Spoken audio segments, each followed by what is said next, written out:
Welcome everyone to episode 3 of the John Doe review. My name is Danielle. John Doe, obviously.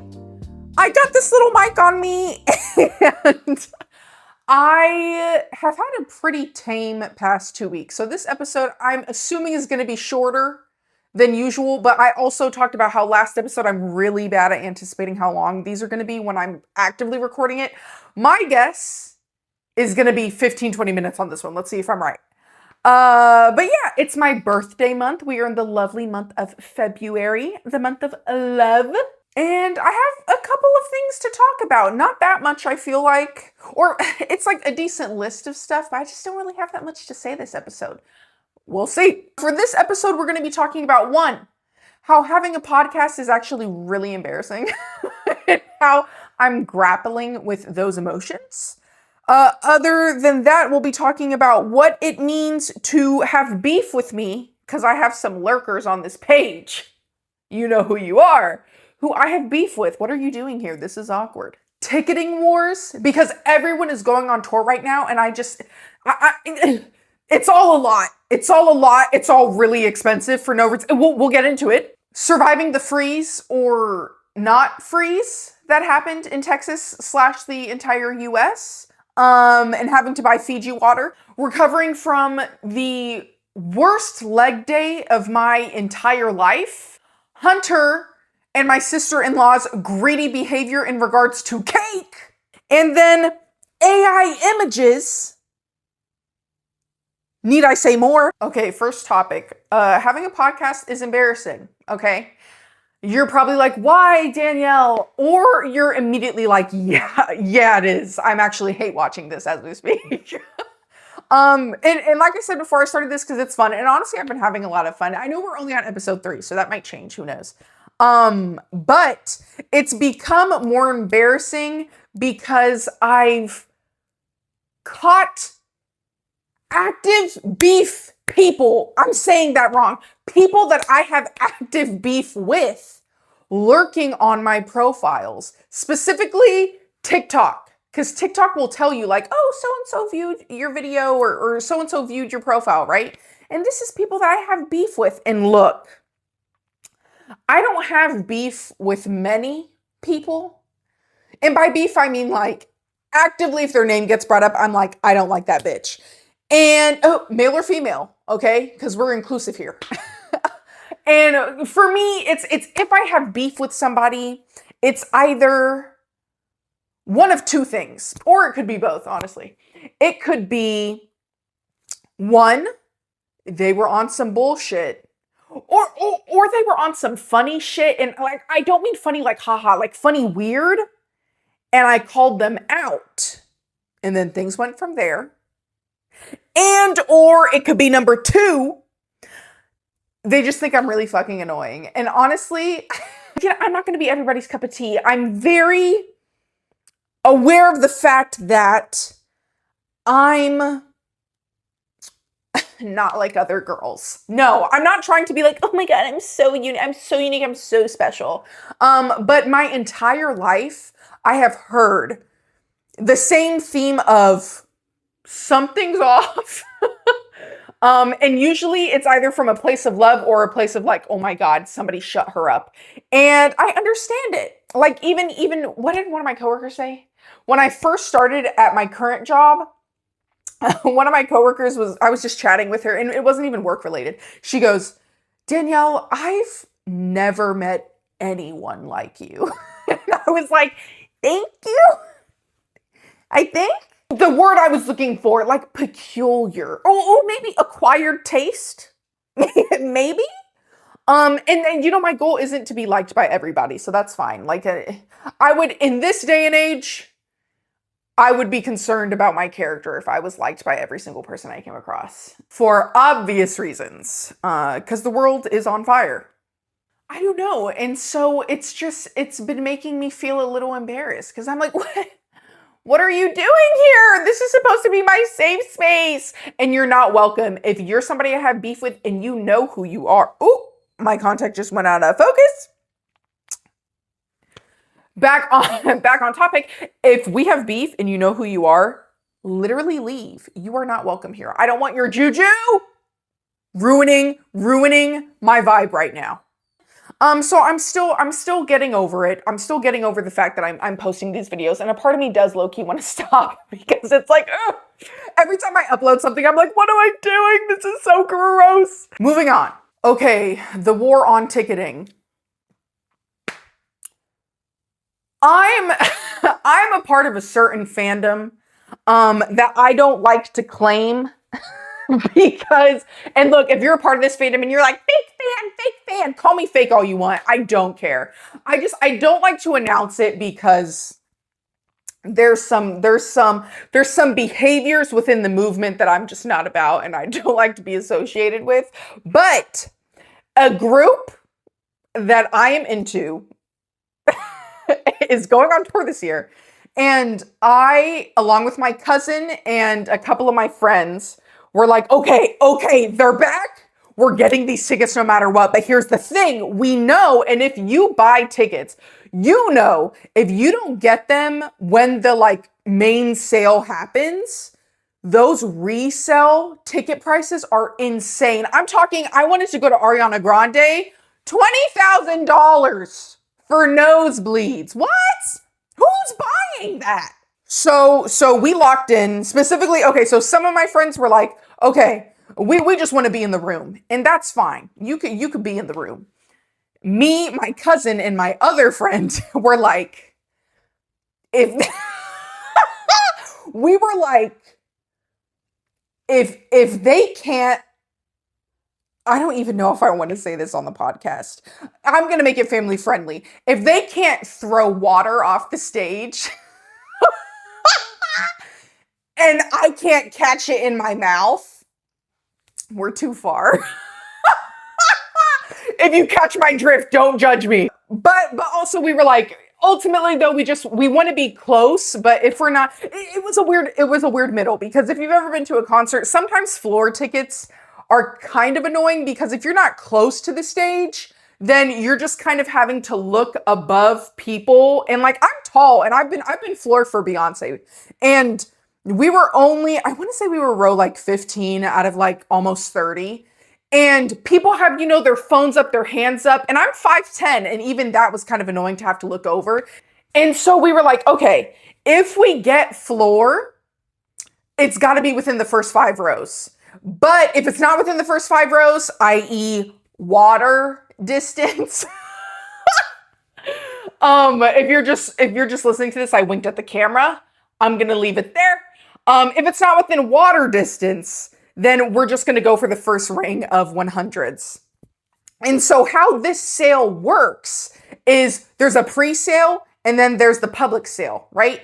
We knew we needed to get pre-sale because for this specific concert, we knew it was going to sell out really, really quickly. So we came up with a game plan. To get the pre-sale for this specific group, you have to go purchase a membership on like their little fan thing. And then for the pre-sale, you put that information in and then it allows you to get into it. And you have to like pre-sign up for 3 cities or something, right? So I did that. I bought my little membership for $22, okay? And then a statement gets put out that rocked my world. It said, oh yeah, just so you know, Ticketmaster for the pre-sale, your email that's associated with that membership that you bought needs to be the same as your Ticketmaster email. And I'm like, oh, okay, let me check. I check my membership and my email is the Apple encrypted email. You know how sometimes you could pick like hide my email and it'll do like a random like letter and number combination and it just gets forwarded to your personal email? I had done that because I don't know, maybe I was just feeling extra secretive that day. And so I'm like, oh, let me go change my email. This will be easy. Not. So I try to change the email and it's not letting me. There's no button on this app that will let me change the freaking email. So I email customer service to this day. And this was weeks ago. To this day, they have not gotten back to me. So that's that. So then I emailed Ticketmaster like, hey, so I bought my membership. It's not letting me change the email. What do I do? And Ticketmaster goes, well, we're sorry to hear that. But as long as the emails match, you'll be okay. And so then I'm like, okay, you're not answering my question. What do I do if I already purchased it and they don't match and it won't let me? Can I just use the code?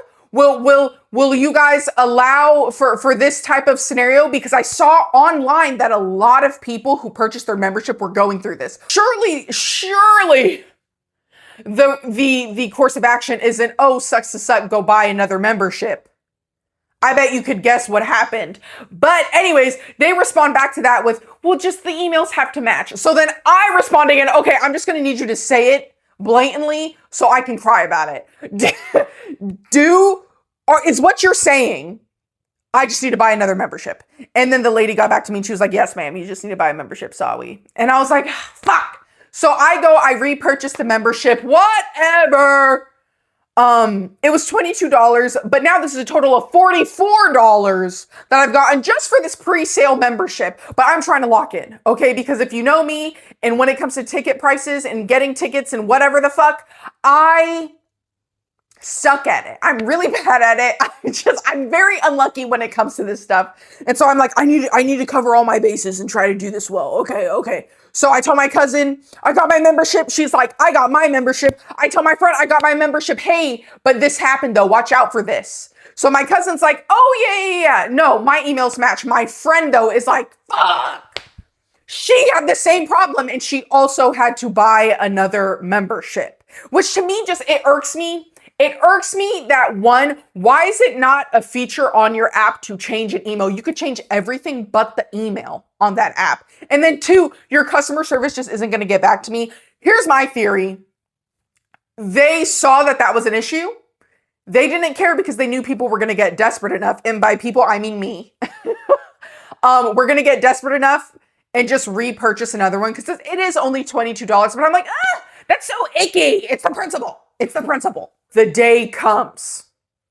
We're set up. I block off my work calendar for the hour and a half that the sale happens because I'm this locked in, okay? And I line it up with my lunch really well. I was strategic, okay? Because I'm trying to pull my weight. I've let my cousin down multiple times before.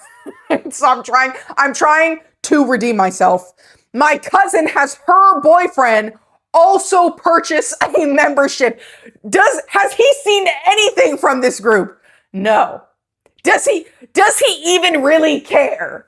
No. But my cousin said, I think when we were on the phone, me, her, and her boyfriend were on a three-way call, and she goes, I don't think you get it. She was like, I don't really talk about this.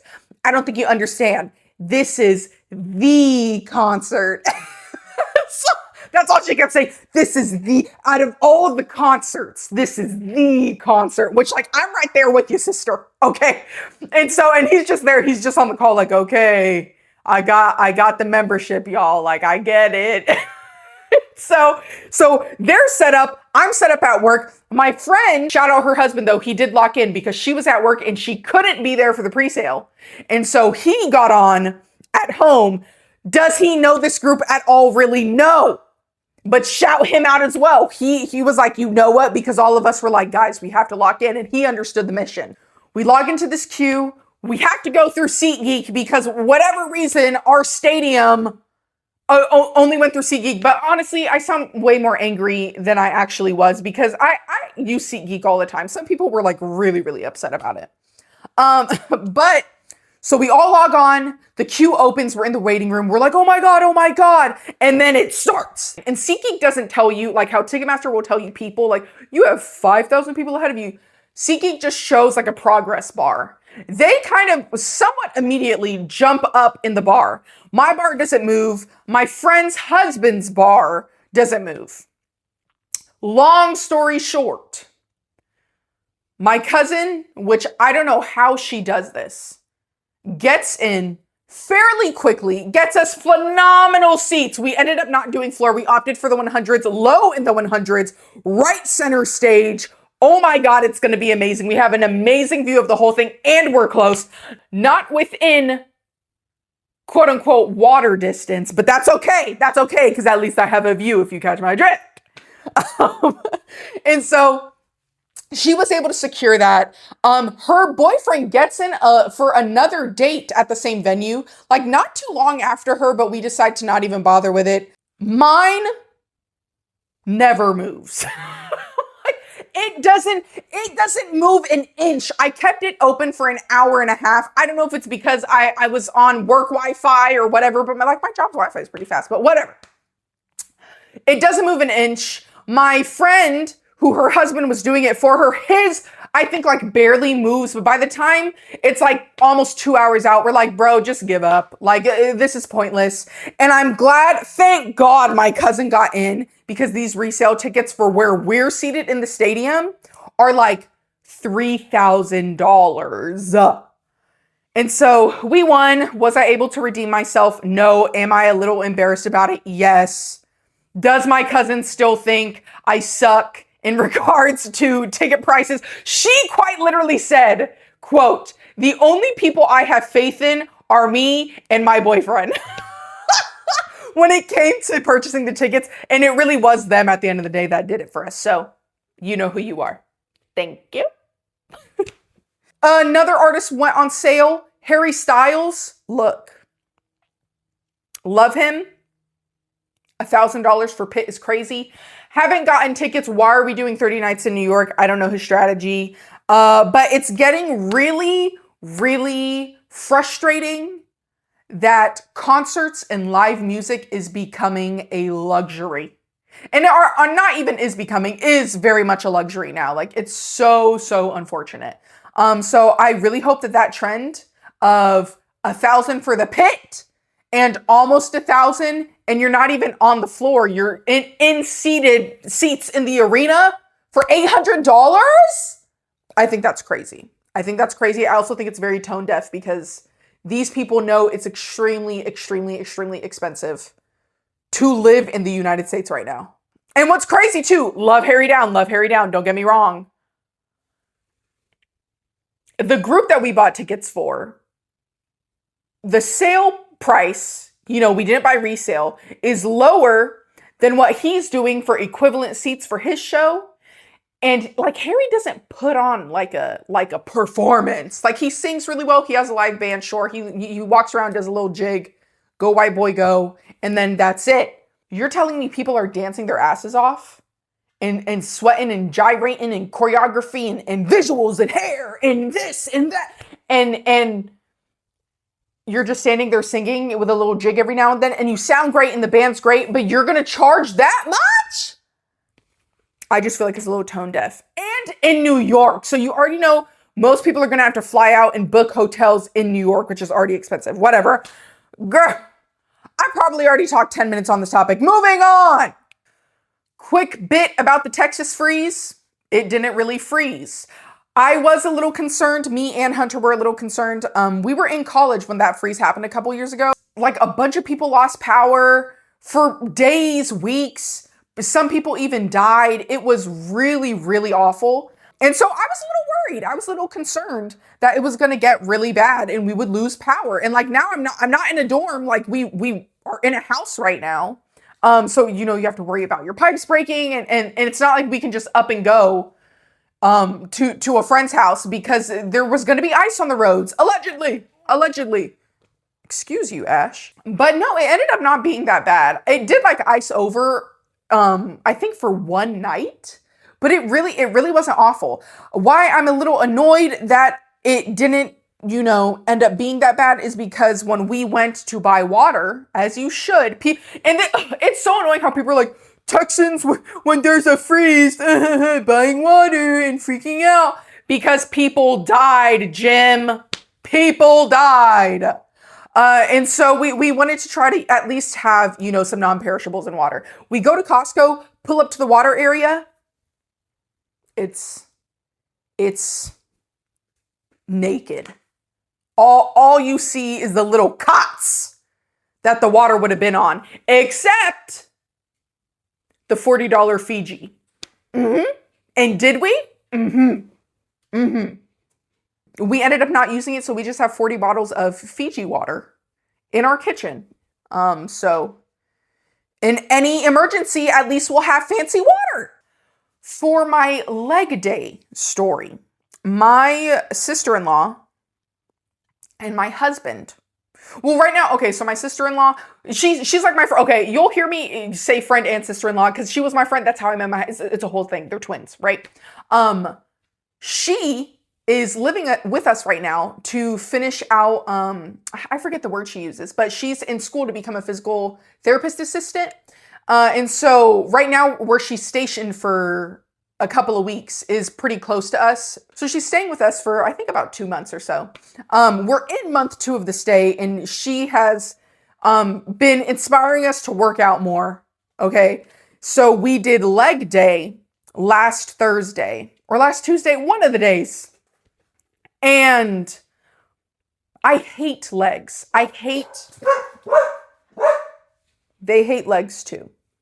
Hey y'all, editing Danielle here. As I'm editing this, I realized I thought I had hit record for the section where I describe why I hate leg day. A couple of reasons. Number 1, it hurts a lot. And I feel like it's easy for me to ignore or like push through the burn for literally any other muscle group, but with legs, like when my legs are on fire, I literally want to die. And then my heart's racing and then I'm sweating like immediately. And it's not a good time. And then this specific video, my sister picked a frickin', it was like this cute little blonde lady and she was real petite. And you think, oh yeah, it's just going to be a cute little 15-minute workout. I was bending, I was twisting, I was up, I was down, I was on the floor, I was in the air, I was on the couch. Like it was a lot going on. And I wasn't even able to make it through the entire workout. I think I made it through like maybe 2/3, like probably more like half. And I was in pain. I had to stop it because even just standing there physically felt like my leg was gonna start cramping. Like I'm not even doing a move, and I can just feel it tightening up. And so then I go to sleep that night. I barely sleep because my legs were on fire and my butt cheeks to make it even worse. I wake up the next morning exhausted and still in so much pain that I genuinely debated calling out of work because I didn't want to go to work walking funny. But I feel guilty whenever I take off, even though I shouldn't. Take off if you need rest, people. Even if it's from a really crappy leg day. And I went to work and I was walking funny. Okay, and luckily not that many people noticed, and I explained that in the next clip. Yeah, so I was walking crazy at work. Only one of my coworkers really noticed because I was complaining every time I went to sit and stand up. For that day, I was very upset with my sister-in-law. But the next day, it was a little bit better. So I was like, okay. I thought the second day would have been awful. So me and her, we get back on good terms. I'm like, you know what? I don't hate you as much.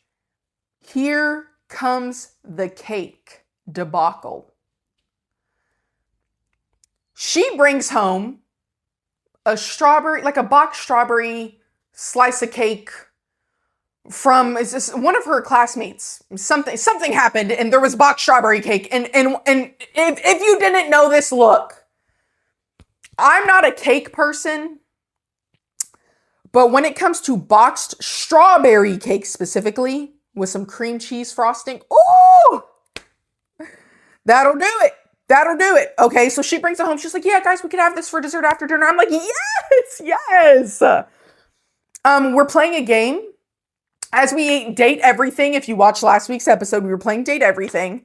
The cake gets brought out for dessert. It's like just a big slice, so we all just have forks and I get like a bite in, then I go back to kind of manning this game for us, and we're talking about it. Then I hand the controller off to Hunter, right? I go to take my second bite of the cake.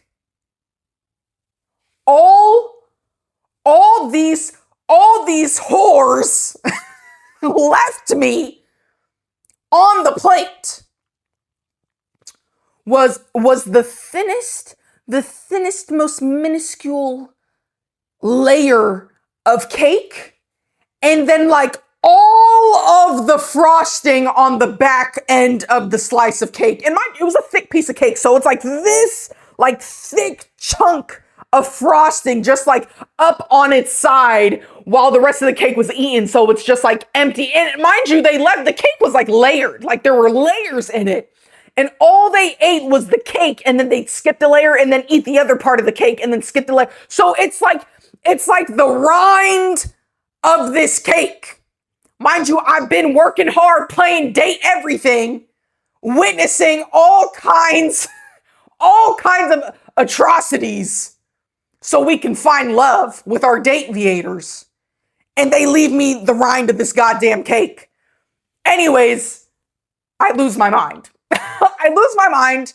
I'm like, how greedy, how inconsiderate, how disrespectful. And all they're doing is laughing because they think this is a joke. Whatever. I see where we stand. Okay. Couple days later, she pulls up, hey, her parents, my in-laws, went to a gala. They brought home a big thing of carrot cake. One thing about me, if it's not a box strawberry cake, it's going to be some carrot cake. I'm not going to lie. And so I'm like, this is amazing. It also had cream cheese frosting. Like, this is great. If anything, this is a little bit better. We have this cake. We put it on the table. Start eating it. We're watching Bridgerton. I'll get into that once I finish the first half of the season. I have a bite or two, and I keep watching. Maybe a couple minutes later, I go back to take another bite of this carrot cake, which was supposed to be an apology. She said, hey, to make up for it. Don't you dare lie. I didn't touch that cake. I'm about to get into it. I look back at this cake. There's maybe, I'll admit, it's a little better. There's like maybe two bites for me. So this time I gotta have a total of 3. Where it's not just straight up icing. Okay, I lose my mind again. Hunter's next to me. Oh my God, no! I swear I didn't eat that much. My friend. I didn't even touch it. Whatever, because last time she was the one who ate the strawberry cake. Mind you. And Hunter last time with the strawberry cake was like, I didn't even eat that much. He's lying. You put something in front of that man, it could be anything. It could be a drink, it could be food, it could be a candy. He's going to eat it within 30 seconds. So I already know he had a part to play in the last cake. But this time with the carrot cake, I get it. You know what? It's an apology. Thank you. Thank you for the consideration. Hunter knows this cake is supposed to be reparations for what I went through. He didn't even have the courage and the accountability to admit that he also went ham on this carrot cake. Mind you, my friend's going, no, I didn't touch it that much. And okay, I believe you. Why did nobody point out that this man was going ham on the carrot cake? Anyways, I eat my last little two little bites. And again, leave the rind. All these people keep leaving me is the rind. I don't even know if that's called. Would it be the shell? The frost? Whatever. Anyways, so now I'm not mad at my friend anymore. I'm mad at Hunter. Okay? And guess what the next cake we eat is gonna be? My birthday cake. Y'all better pray he doesn't eat all of it. Y'all better hope he doesn't eat up my birthday cake.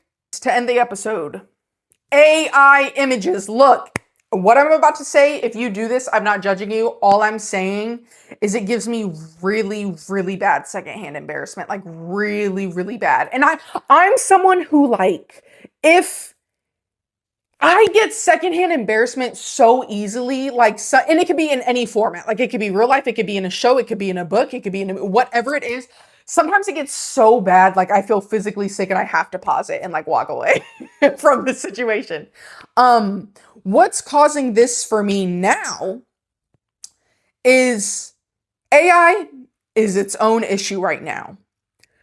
Why are you, as a grown person, and it could be grown as in 40s, 50s, and it could be grown as in like 20s, because I'm seeing people my age doing this. Why are you putting into ChatGPT, make me a mermaid, and posting it on Instagram? Why are you putting yourself in space and posting it on Facebook? Ugh, I can't do it. And half the time, they either don't look like you at all, or they're like a way hotter version than the person.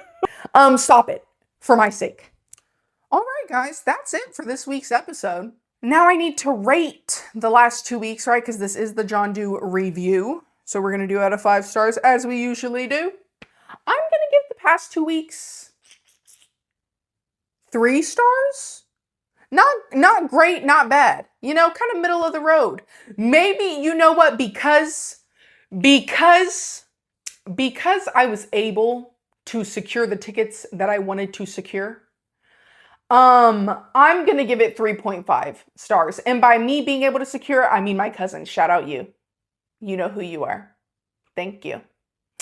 If you enjoyed this episode, make sure to like, subscribe, do all the things, whatever it is. If you're a hater, leave me alone. What are you doing here? This is awkward. And I hope you guys have a lovely next 2 weeks. You will see me again next Sunday at 9 a.m. Central Standard Time. Goodbye.